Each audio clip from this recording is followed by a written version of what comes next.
Fala, Blaugranas! Matheus Norman aqui para mais um vídeo no canal do Blaugrana Brasileiro. Aproveitando esse período de data FIFA e que o Barcelona vai ficar um tempo sem jogar, para a gente poder trazer alguns conteúdos que com a velocidade do calendário nem sempre é possível produzir. Vai voltar o nosso quadro do Blaugrana Responde, que nesse último período aí é jogo quarta e domingo, quarta e domingo, quarta e domingo. A gente, quando termina de falar do jogo de quarta-feira, já tá na hora de falar do jogo de domingo. Não tá dando tempo de fazer o Blaugrana Responde. A gente vai fazer o que foi prometido há muito tempo, que é contar a história de alguns jogadores emblemáticos do Barcelona, tanto esses que estão aqui, ó, nos nossos quadros, quanto outros que não participam do nosso cenário, mas têm gigantesca importância. E claro, a gente vai aproveitar o tempo para fazer algumas análises mais aprofundadas que durante a cobertura dos jogos nem sempre é possível fazer. Hoje, depois de 2 derrotas consecutivas, o que o torcedor do Barcelona está se perguntando é: por quê? O que está acontecendo? Por que esse time, que em setembro foi 100%, ganhou todos os jogos de setembro, em outubro está 0%? Perdeu todos os jogos que fez até agora. O mês ainda está no começo, ainda vão ter muitas rodadas daqui até o fim do mês, mas de qualquer maneira, 2 derrotas consecutivas com o Hansi Flick no comando. A gente fica até um pouco mal acostumado. 2 resultados negativos em sequência já acendem um alerta e tá certo, porque o Barcelona disputa campeonatos muito competitivos e para ser campeão não pode passar longos períodos tendo dificuldade.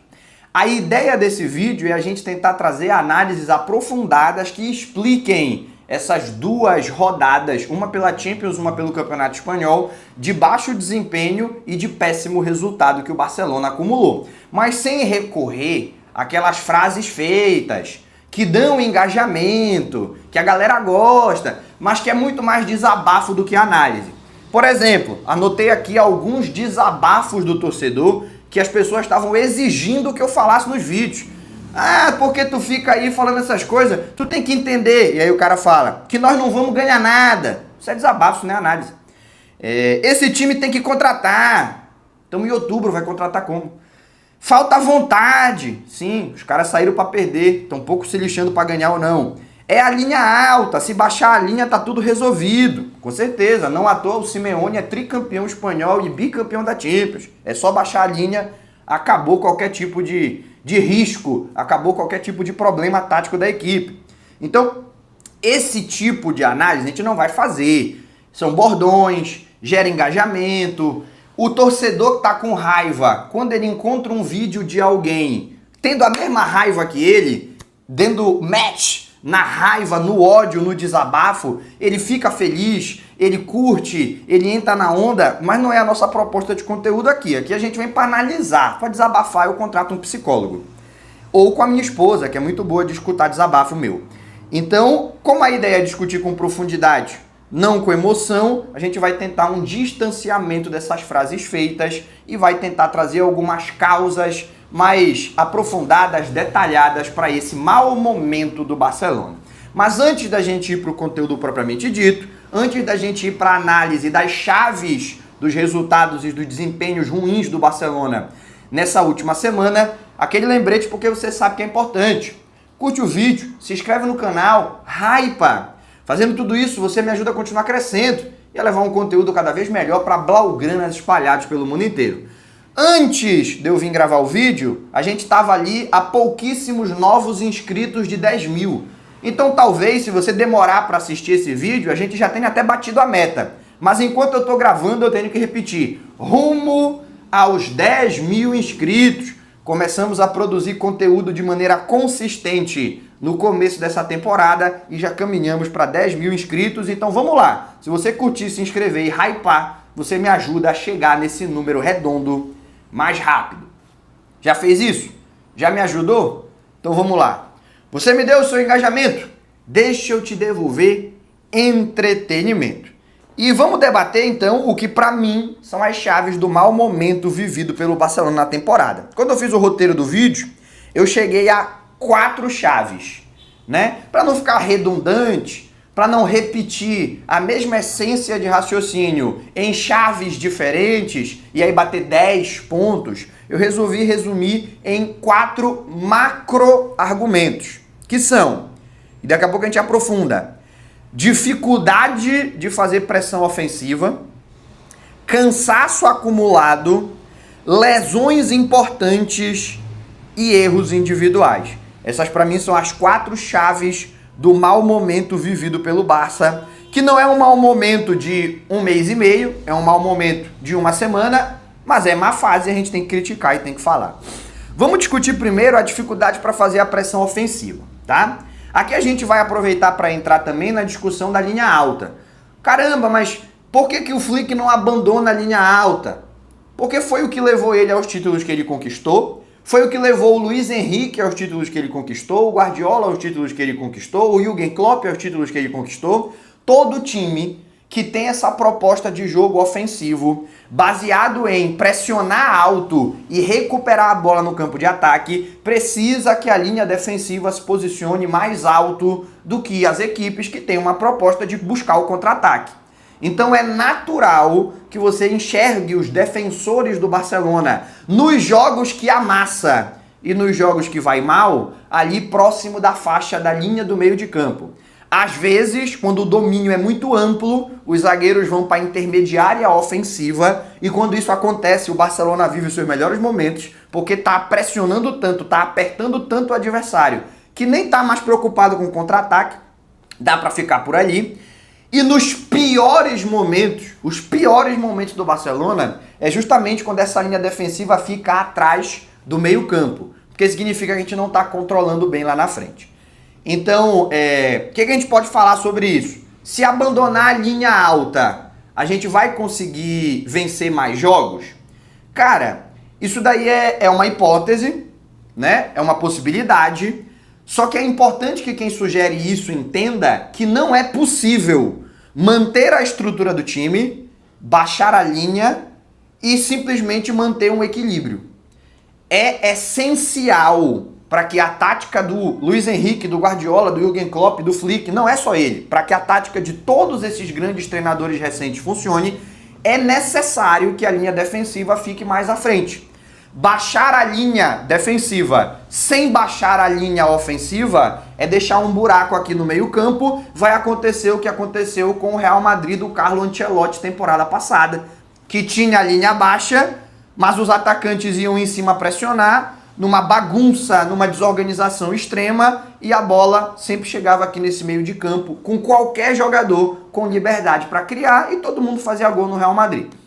Então, não é que baixa a linha, deixa a linha defensiva lá embaixo, deixa a linha ofensiva lá em cima, tá tudo resolvido, porque a linha baixa vai defender bem, a linha ofensiva lá em cima vai atacar bem, e nós vamos ter tudo de perfeito que existe no futebol. Se fosse fácil assim, todo mundo fazia, não é isso? Então, não é tão simples.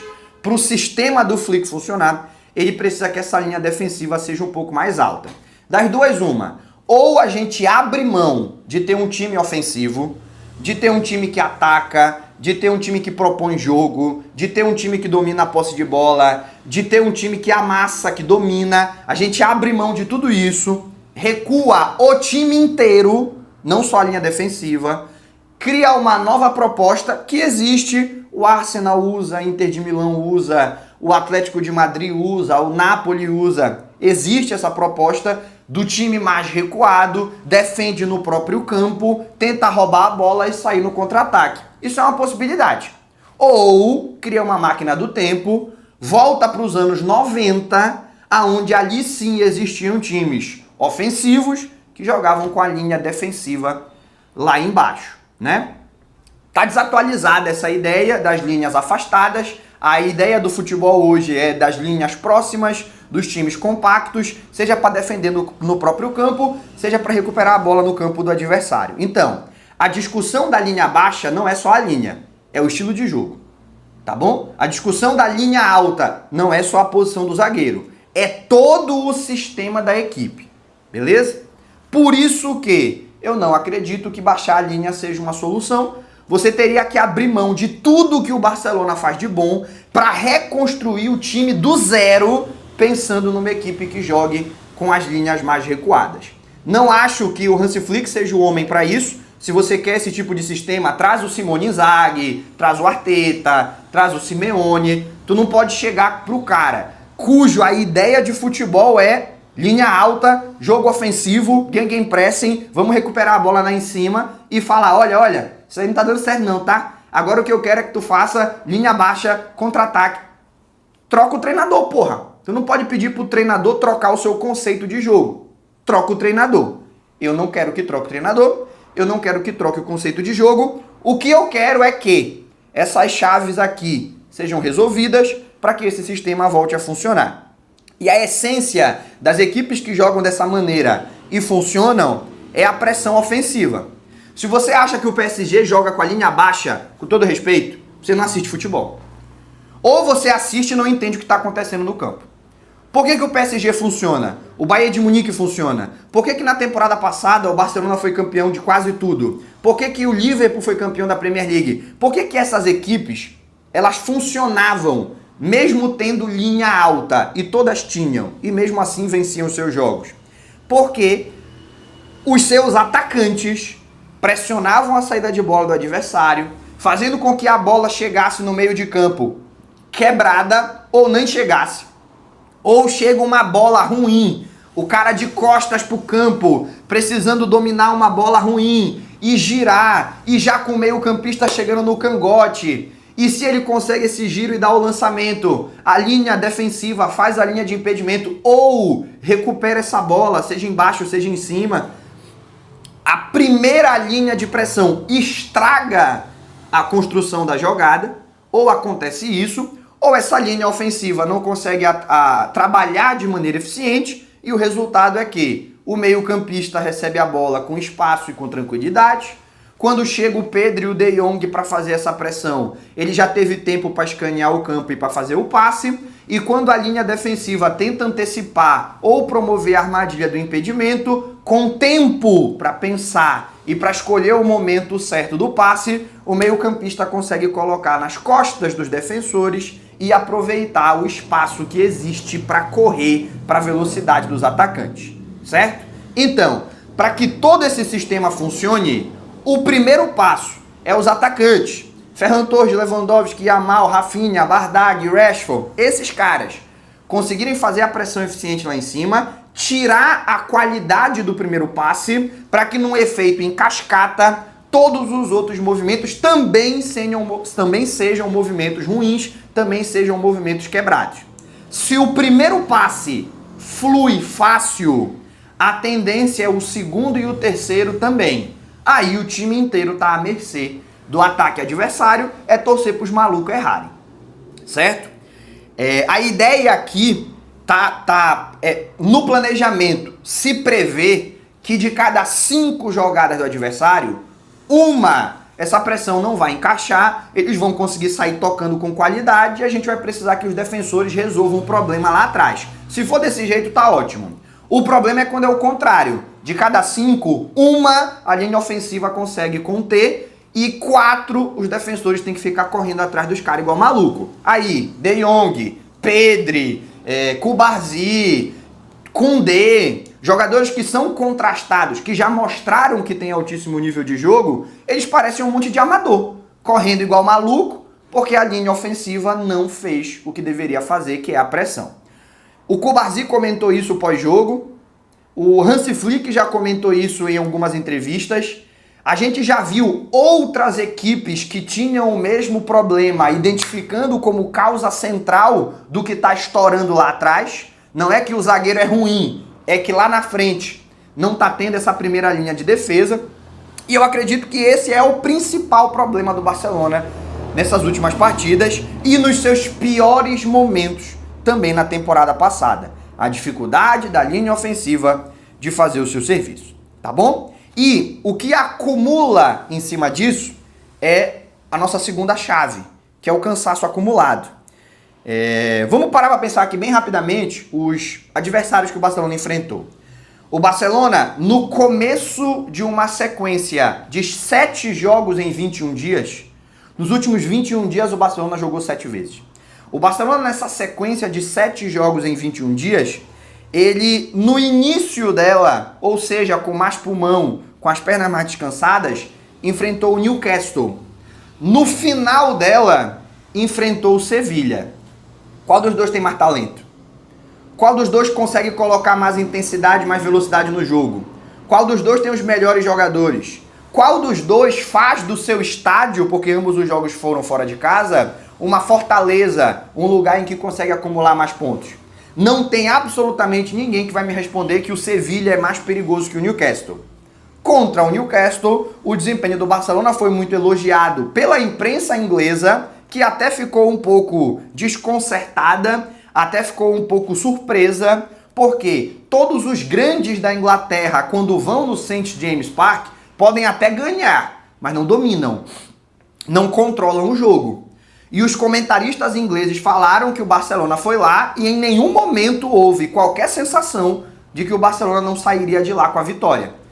Não ia golear, meter 5, 6, 7, 8, isso obviamente também não era a realidade, mas desde o início até o final da partida, a sensação que se teve é que o Barcelona estava no controle do jogo, acontecia dentro da partida o que o Barcelona queria, conseguiu 2-0, toma um gol já nos acréscimos e dali em diante morreu o jogo. O Barça ficou com a posse de bola, furou a bola, toca pra lá, toca pra cá, o tempo passa e os próprios jogadores do Newcastle falaram sobre isso depois da partida. A gente até fez o gol e achou que chamando a torcida e botando intensidade, a gente poderia nos acréscimos criar alguma oportunidade e empatar. Só que eles não deixaram, ficaram tocando a bola, a gente começou a fazer faltas, porque na ansiedade de recuperar a bola, a gente tentava chegar rápido e eles cavavam as faltas muito bem. Então, basicamente, a gente simplesmente não conseguiu a pressão final que a gente está acostumado a fazer aqui dentro. Em outras palavras, eu não estou falando da mídia de Barcelona, eu estou falando da mídia inglesa. Eu não estou falando dos jogadores do Barcelona, estou falando dos jogadores do Newcastle. Unanimidade. O Barcelona ganhou, mereceu ganhar, controlou as ações e fez dentro do jogo o que quis. Estatísticas, o Joan Garcia fez uma defesa difícil, fez outras defesas fáceis, mas fez uma defesa difícil, que foi no primeiro tempo, e a outra grande chance criada foi o lance do gol. Então, 2 chances criadas em um jogo inteiro é o que você espera de uma equipe quando você está jogando fora de casa numa Liga dos Campeões. Ali o jogo foi satisfatório, o Barcelona foi muito elogiado. E aí vai pegar o Sevilha. Sevilha, meus amigos, muito inferior ao Newcastle em intensidade, em nível físico e em nível tático. Mas o jogo foi completamente diferente. O Barcelona nunca controlou, o Sevilha ganhou duelos no meio de campo, o Sevilha construiu, pelo menos aqui puxando pela minha cabeça, umas 7 grandes oportunidades, 4 foram gol, uma o Isaac Romero chutou para fora, 2 o Chesney defendeu. Isso aqui eu puxando pela memória, se eu for buscar estatística talvez seja até mais do que isso. E o Barcelona viveu ali o seu pior jogo da história da era Hansi Flick. Eu nunca vi nem o Bayern de Munique nem o Barcelona jogar tão mal com o Hansi Flick à frente quanto foi nesse jogo contra o Sevilha. A gente pode ignorar o fator cansaço? Não. Esse cansaço acumulado, ele prejudicou o desempenho do Barcelona nessa reta final. Daí eu ter soltado o comentário que o Barcelona morreu no jogo contra o PSG, porque o primeiro tempo do Barcelona foi muito bom, no segundo tempo foi fisicamente engolido. O Barcelona morreu no segundo tempo contra o PSG e não ressuscitou a tempo de jogar contra o Sevilha. Em outras palavras, o Barcelona foi dominado fisicamente pelo PSG no segundo tempo e quando veio para jogar contra o Sevilha ainda não estava suficientemente descansado para dar aquele passo à frente, para subir de patamar e dominar a partida contra uma equipe inferior. Em outras palavras, a gente não pode dizer que foi só cansaço, mas se a gente ignorar o cansaço acumulado na hora de fazer a análise, também vamos estar nos equivocando. E aí você pode perguntar, pô, mas por que ele deixou esse cansaço acontecer? Por que o Flick não foi rodando o time e preservando os jogadores para sempre ter pernas frescas, pulmão cheio, tanque de gasolina cheio, para chegar nessa reta final de desafios, a equipe ainda conseguindo competir em alto nível? E a resposta vem no nosso ponto seguinte, né? Lesões importantes simultâneas. Não sobrou elenco para rodar. Não sobrou elenco para rodar. E aí antes, pelo amor de Deus, que venha esse papo que eu considero, e eu não quero ofender ninguém, mas é o que eu considero, que é o papo pseudo-intelectual, que não cabe na atual temporada, que eu não vejo mais nem os comentaristas que insistiam nesse assunto temporada passada, nem eles mantêm essa teoria na atual temporada. Isso é algo que nenhum adversário comenta, nenhuma torcida adversária comenta, nenhum comentarista comenta, mas eu acho que ficou tão enraizado na mente do torcedor por conta da insistência na temporada passada, que na atual temporada repetem o papo pseudo-intelectual do elenco curto. Falar elenco curto parece algo extremamente intelectualizado, uma análise tática muito profunda, mas precisa ser baseado, lastreado em fatos. O Barcelona tem 7 meio-campistas e 6 atacantes. O Barcelona não tem problema de falta de opções do meio para frente. Ah, mas os caras têm que ser bom. O De Jong é ruim, o Pedri é ruim, o Casador é ruim, o Fermin é ruim, o Olmo é ruim, o Gavi é ruim, o Bernal... Então, nenhum desses 7 presta. É só o Pedri que joga, os outros ninguém presta. Menos emoção de torcedor, menos desabafo. O Dani Olmo está em má fase. Ninguém vai discordar. O Dani Olmo é uma merda. Aí é desabafo, não é análise. Os nomes que o Barcelona tem são nomes bons e numerosos o suficiente para o transcorrer de uma temporada. No ataque, Rafinha, Yamal, Lewandowski, Ferran, Rashford. E eu acho que o único nome que a gente ainda não tem uma amostra para dizer se ele vai virar ou não. Ferran já vem de uma temporada excelente. O Lewandowski, pela idade, não tem mais condições de jogar 90 minutos, mas ainda pode contribuir muito vindo do banco. Rafinha e Yamal, Deus abençoe. Ninguém vai criticar esses dois. A gente estava um dia desse se questionando qual dos dois merecia a bola de ouro. Agora os caras já não prestam mais. E o Rashford, que tem seus problemas de intensidade. A gente já falou lá sobre a linha ofensiva não pressionar muito, mas é um jogador que vem de 7 jogos consecutivos participando de gol. Ou faz gol ou dá assistência por 7 jogos consecutivos. Você não pode considerar que esse cara não vai contribuir ao longo da temporada. Então todos são nomes, todas as posições, elas estão muito bem consolidadas. E foi justamente aqui que a gente teve problemas. Foi justamente aqui que a gente teve o excesso de lesões. Lá no campo defensivo, o Barcelona também tá bem servido, tá? Se você quiser chegar à conclusão que o Araújo não presta nem para ser reserva em uma partida do Campeonato Espanhol, eu vou entender a sua raiva do jogador, mas você vai estar equivocado. Vai estar sendo, repito, desabafo de torcedor, não análise aprofundada. É óbvio e evidente que a gente enxerga no Araújo, e eu já fiz várias críticas aqui, principalmente em momentos decisivos, uma certa dificuldade de concentração. Parece que ele fica um pouco ansioso nas jogadas e toma decisões erradas. Já falamos sobre isso. Mas se o Araújo não tiver nível para ser o zagueiro reserva do Barcelona, não é o titular absoluto. Para ele não ser o nosso zagueiro, para fazer o rodízio de elenco, aí quem é que vai ter? Quem é que vai vir para fazer parte do rodízio de elenco melhor que o Araújo? Porque melhor que ele só vai vir titular absoluto. Para vir fazer o rodízio de elenco ele não serve? É claro que serve. E aí tem, para defesa, Araújo, Eric Garcia, Cubarsí e Christensen. 4 zagueiros, é o recomendável de um elenco equilibrado, e 4 zagueiros que tem nível para nos ajudar ao longo da temporada, uns mais, outros menos. Mas tem. Na lateral direita e na lateral esquerda são as posições mais carentes de qualquer time no mundo. Eu não vejo nenhum torcedor satisfeito com as suas posições na lateral. Ah, mas o Liverpool tem o Kerkez e o Robertson. Pergunta pro torcedor do Liverpool se ele está satisfeito com essa dupla. E na direita é o Bradley e o Frimpong. Ninguém está satisfeito com essa dupla, ninguém jamais vai elogiar essa dupla. E no Bayern de Munique não tem lateral direito, joga o Laimer, que é volante. Lateral esquerdo joga o Rafael Guerreiro. Às vezes, é claro que o Davis está lesionado, mas enfim, nas laterais do Bayern de Munique também não tem. Nas laterais do PSG é Nuno Mendes e Hakimi. Se precisar usar alguém do banco, não há mais muita confiança por parte do treinador e nem do torcedor. Então tá todo mundo insatisfeito com as suas opções da lateral e eu entendo. O Barcelona não tem 4 laterais de alto nível. Eu só quero te perguntar quem tem. Pra gente dizer que não vai ser campeão porque não tem lateral reserva de alto nível, eu preciso que tu me mostre quem é que vai ser o campeão.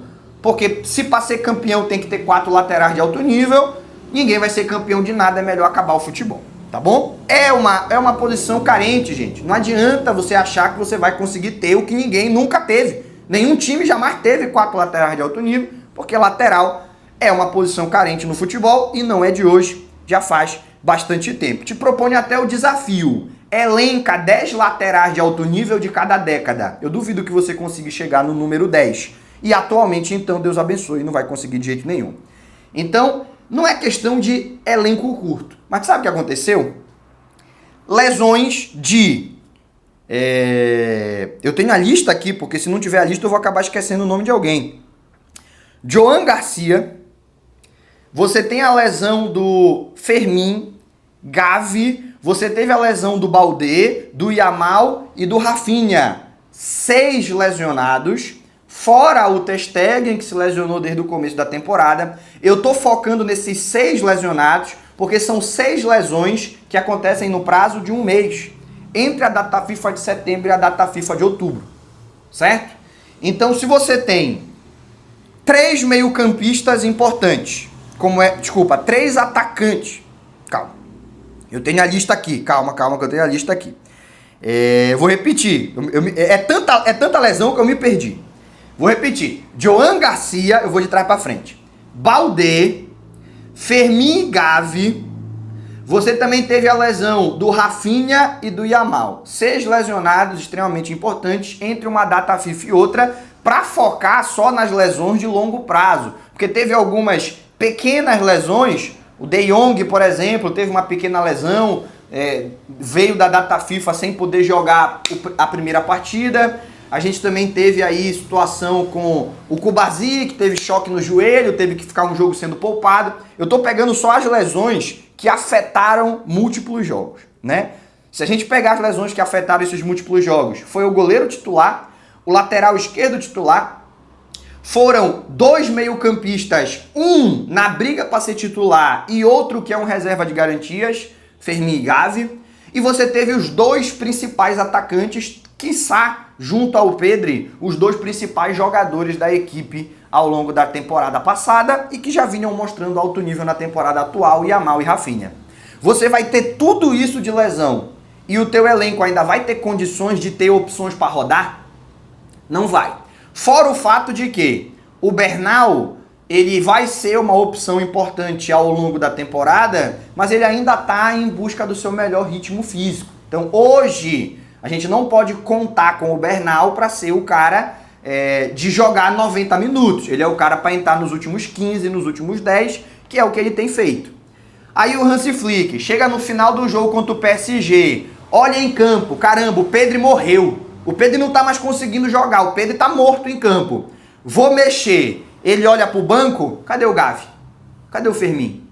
Cadê as opções que poderiam entrar em campo e manter um nível de intensidade e não o mesmo nível de qualidade individual, mas pelo menos o suficiente para o time não sentir tanto coletivamente? Não tem o que fazer. Ele bota o Bernal no lugar do Pedri. E aí a gente percebe que o jogo ficou grande pro Bernal, ele não consegue tocar na bola, ele não consegue ver a cor da bola. Não é isso? Por falta de ritmo físico. E aí chega a partida contra o Sevilha, mesma situação. Eu quero mexer no ataque. Quem que eu vou botar? Cadê o Rashford? Ah não, o Rashford não tá no banco, ele tá lá em campo, porque o Rafinha lesionou. Beleza, então cadê o Ferran? Não, o Ferran não tá no banco, o Ferran tá em campo, porque o Yamal também lesionou. Cadê o Lewandowski? Não, o Lewandowski não tá no banco. Eu tinha podido usar ele em outros jogos e ele entrou e resolveu a partida a meu favor, mas agora não vai dar, porque ele já tá jogando desde o começo. Vou botar o Bardag. O Bardag tem oportunidade, é a última opção do ataque, é a 6ª opção do ataque. Ele acabou perdendo o gol que não podia perder e daqui a pouco a gente vai falar melhor sobre isso, né? Que é a 4ª chave, são os erros individuais. Então, meu amigo, aí inclusive na situação do De Jong, o De Jong precisava sair, estava desgastado, tendo que botar alguém no lugar do De Jong. Quem é que eu vou botar? Pô, ele teve que botar o Christensen. Aí adiantou o Eric Garcia para o meio campo, colocou o Christensen na zaga. As opções, elas existem, mas elas estão todas lesionadas. Se acontecesse de lesionar um zagueiro, um meio-campista e um atacante, se as lesões estivessem distribuídas pelo campo, talvez a gente tivesse condições de olhar para o banco e ainda ter opções para mexer. Só que deu azar das lesões acontecerem todas no mesmo setor, que é o setor de criação e de ataque. De maneira que eu não acho que o elenco do Barcelona é curto. Para ter um elenco maior que esse, só no videogame. Que aí no videogame tu chega lá e fala, olha, você vai ser crucial. Aí você contrata o jogador e ele fica lá como quarta opção o ano inteiro. E na maioria das vezes nem entra em campo. E ele fica lá. Ah, mas eu prometi que era crucial, ele aceitou e aí ele fica. Você engana o videogame. Você não vai enganar um jogador de verdade. Você não vai chamar um atacante e dizer pra ele que ele vai ser crucial. Porque ele vai olhar pra escalação e vai ver, peraí, pô. Mas tem o Yamal, tem o Rafinha, tem o Rashford. Eu vou ser crucial como? Não vou ser crucial. Muito obrigado pelo telefonema. Não, mas quando tiver 5 lesionados, tu vai jogar. Porra, e se não tiver 5 lesionados? Obrigado, meu amigo, eu não vou. Eu não vou me colocar numa situação em que, primeiro, tem que ter uma praga de lesões na mesma posição, coisa que pode ser que não aconteça, e que mesmo que aconteça, vai ser um mês. Eu vou jogar 3 ou 4 jogos no ano. Aquele abraço, muito obrigado pelo seu convite, mas eu prefiro esperar o convite de equipes que me botem para jogar. Isso é o mundo real, não é videogame. Crucial, veio, fica ali, dependendo da frase que tu utilizar com ele, a moral sobe. Isso é videogame, irmão. Vida real não dá. Não tem como ter 5 opções, porque na hora da 5ª opção, o cara já nem vai aceitar vir. Na hora da 4ª opção, já só se for um moleque ainda em desenvolvimento, como é o caso do Bardag, do Dro, que o Barcelona tem. Na 3ª opção, dá pra gente começar a pensar, mas o normal é o cara aceitar ser 2ª opção. Tá bom, eu não vou ser titular, mas eu vou ser um reserva muito utilizado. Aí eu vou. Tá aí o Rashford, Ferran, tá aí Gavi, Fermin, tá aí o Christensen, aí dá. Agora, a partir da 3ª opção, eu já questiono. Que tipo de jogador aceita ser a 3ª opção? Com uma probabilidade grande de terminar o ano sem ter participado nem de 5 a 10 partidas. É de alto nível? Não vai ser. Ninguém tem. Eu peço que você me diga qual é o time que tem 3 opções para cada posição, a ponto de sofrer tudo isso de lesão e continuar jogando em alto nível. E não venha me falar PSG, porque o PSG veio de uma derrota para o Olympique de Marselha e de um empate contra o Lille. Ou seja, no duelo dos desfalcados ele prevaleceu, mas contra equipes descansadas, como foi o caso do Marselha e do Lille, que não estão sofrendo com lesões, também tropeçou.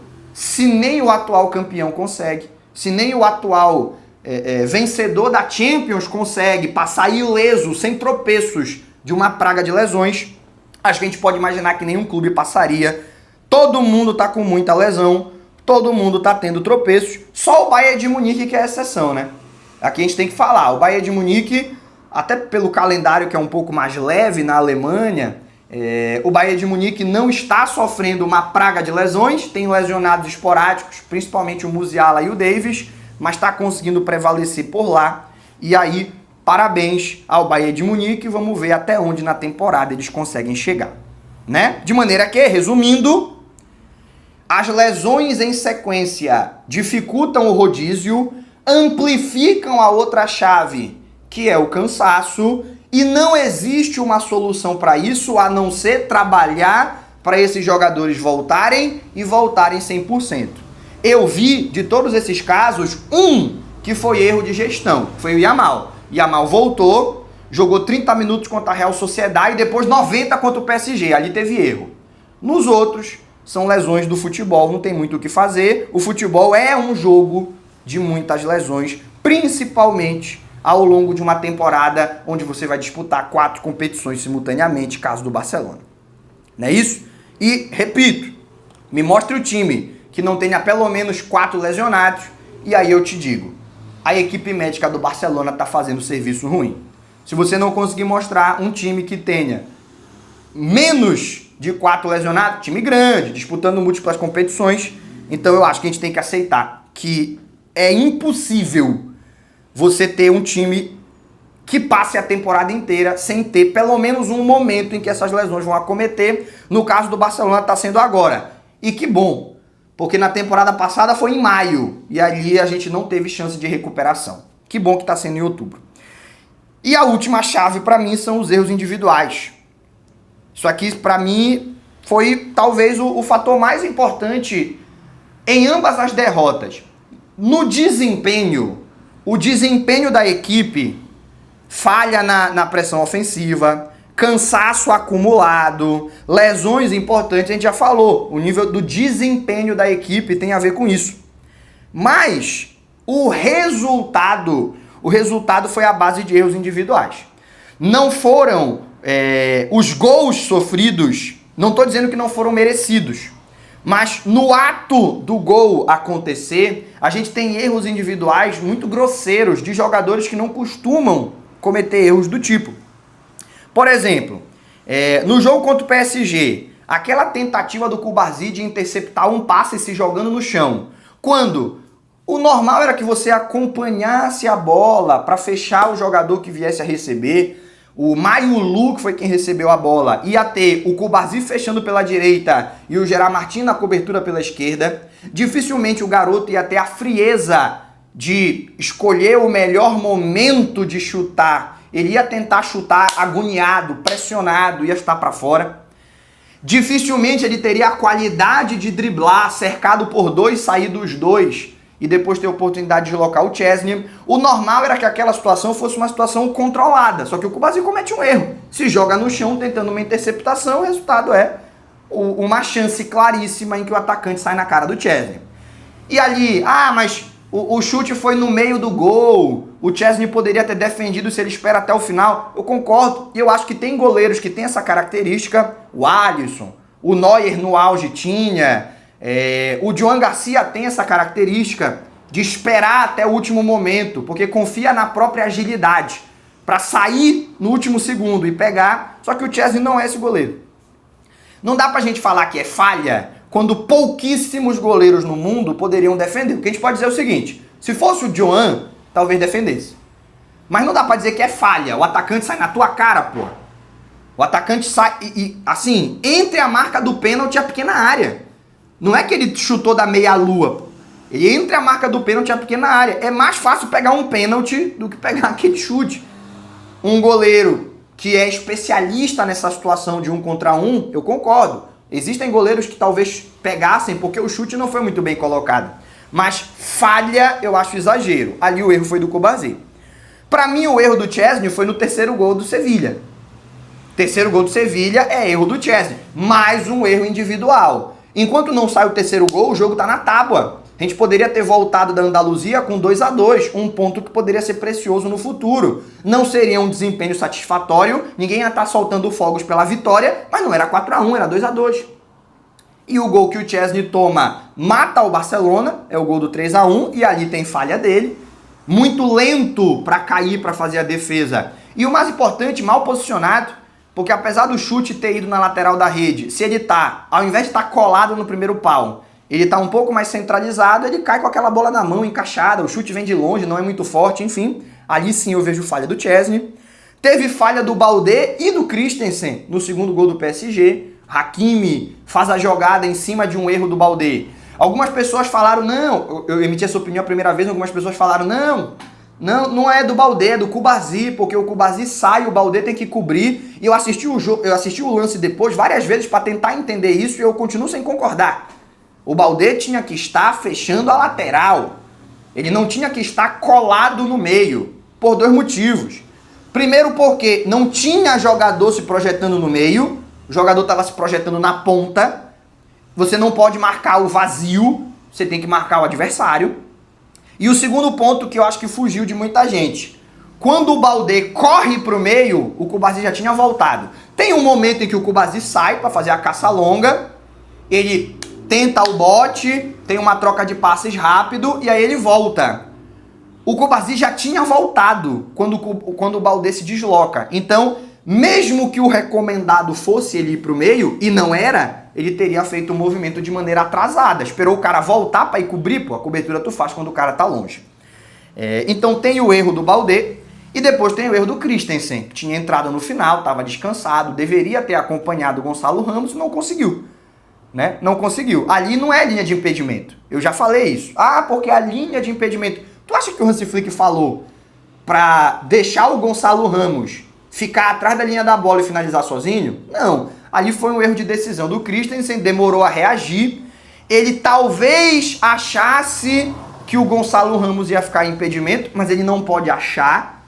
Ou ele tem que ter certeza, ou ele tem que acompanhar até o final. Ele não teve certeza, porque não estava impedido, e ele não acompanhou até o final, porque ele deixou o cara sair com bastante vantagem. Quando tentou reagir, já era tarde. Então, 2 erros individuais. Também teve erro individual no ataque. O gol perdido pelo Bardag é um erro individual. Ele teve um pênalti à sua disposição e ele recuou pro goleiro. Primeiro que ele telegrafa o chute, porque ele ajeita o corpo todinho para botar a bola ali, o goleiro cai até com certa antecipação. E segundo que ele bate fraco. Se ele pega com um pouco mais de força, pela distância, mesmo o goleiro caindo antes, era arriscado a bola entrar. Ele poderia ter tentado deslocar, ajeitar o corpo para bater de um lado e chutar cruzado do outro. Muitos atacantes fazem isso. Só que é um moleque de 19 anos, ainda vai acumular experiência, é um moleque talentoso. O fato dele ter criado a chance gera otimismo de que ele pode ser um jogador útil ao longo do tempo, mas naquele lance ele perdeu um gol que não podia perder. E claro, o talvez mais brutal erro foi o Lewandowski perdendo o pênalti, né? Muita gente criticou a maneira que ele bateu com o saltinho. Pô, ele sempre bateu pênalti assim. Ele não inventou naquele lance. Não foi uma cavadinha do Yuri Alberto. Sempre bateu o pênalti assim. Dessa vez ele errou. E ele errou não só o chute, ele errou o apoio. Porque quando ele dá o pulo para olhar para que lado que o goleiro tá caindo. Só que ele não conseguiu apoiar o pé quando ele caiu. Quando ele cai para trás. Ele cai desequilibrado. Ele pisa caindo, chuta desequilibrado e manda a bola para fora. Então ali ele erra a finalização, o apoio, ele erra tudo. Num jogo em que ele já vinha fazendo muito ruim.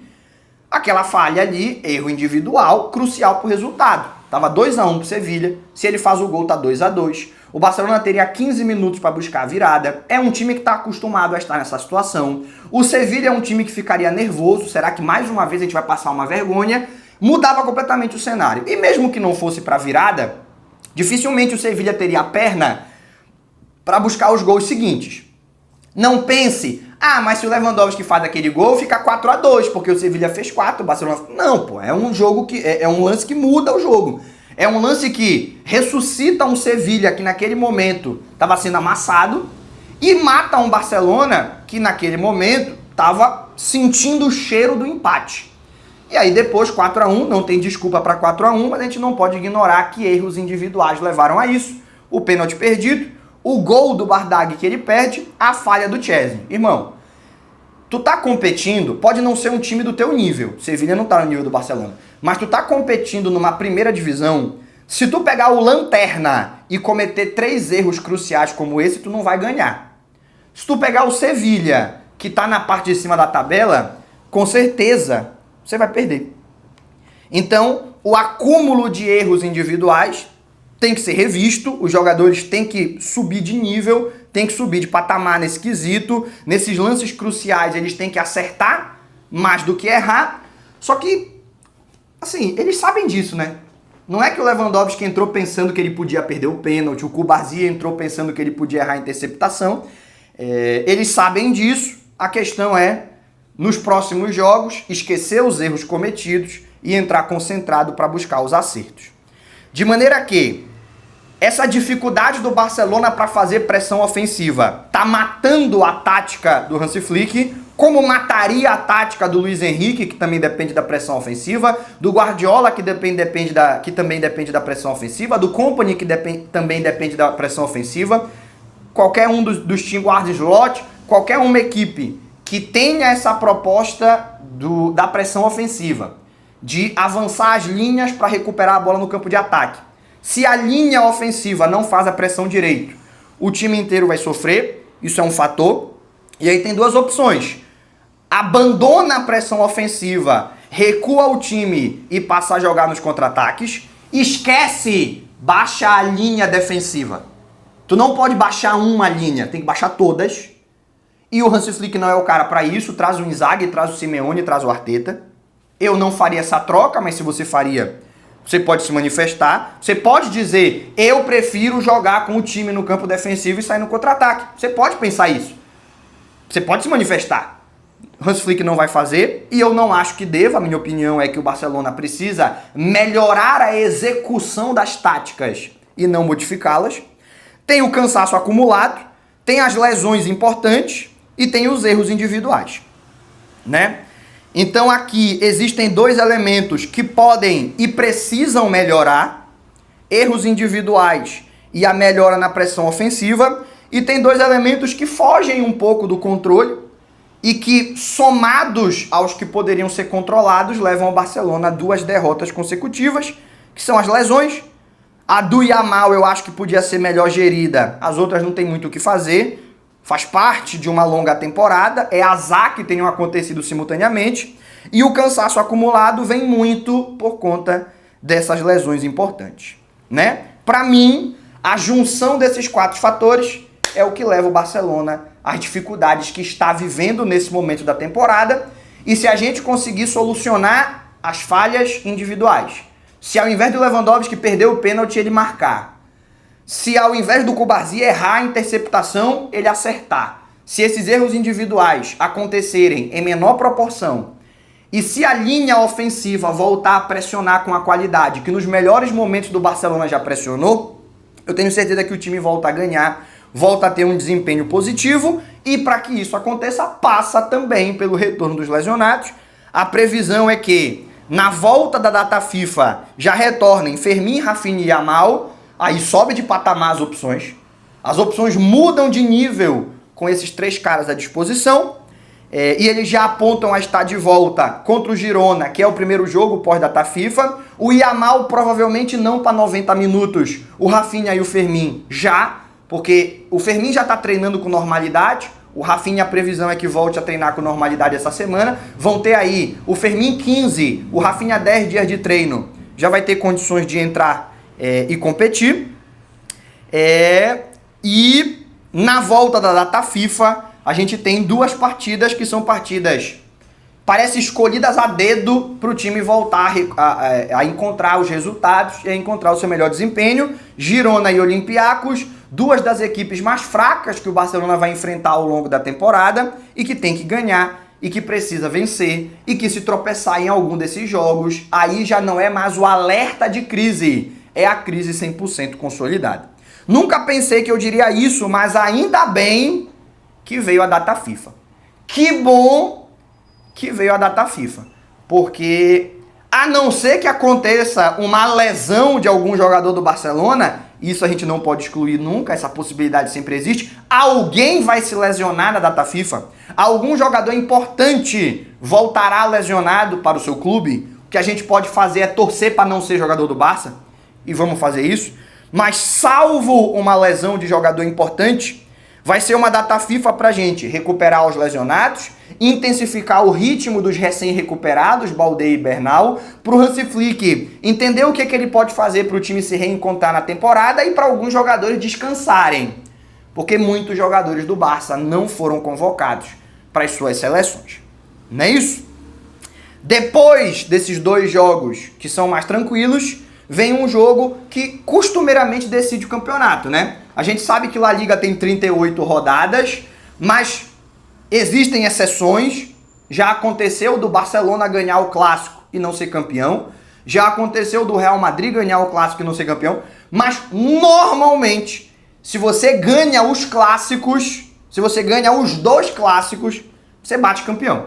Então se o Barcelona for lá no Bernabéu e ganhar, tendo em vista que o normal é que o desempenho das equipes seja semelhante nas outras 36 rodadas, indo no Bernabéu e vencendo, o Barcelona já tem aí um encaminhamento de um título que vai precisar confirmar em outras rodadas, mas que, repito, nas 2 últimas temporadas foi assim, temporadas consecutivas, e na maioria dos campeonatos também é desse jeito. Quem ganha os clássicos é campeão de La Liga. Vem aí a oportunidade, portanto, do Barcelona, 2 jogos para recuperar a confiança e um jogo que é decisivo.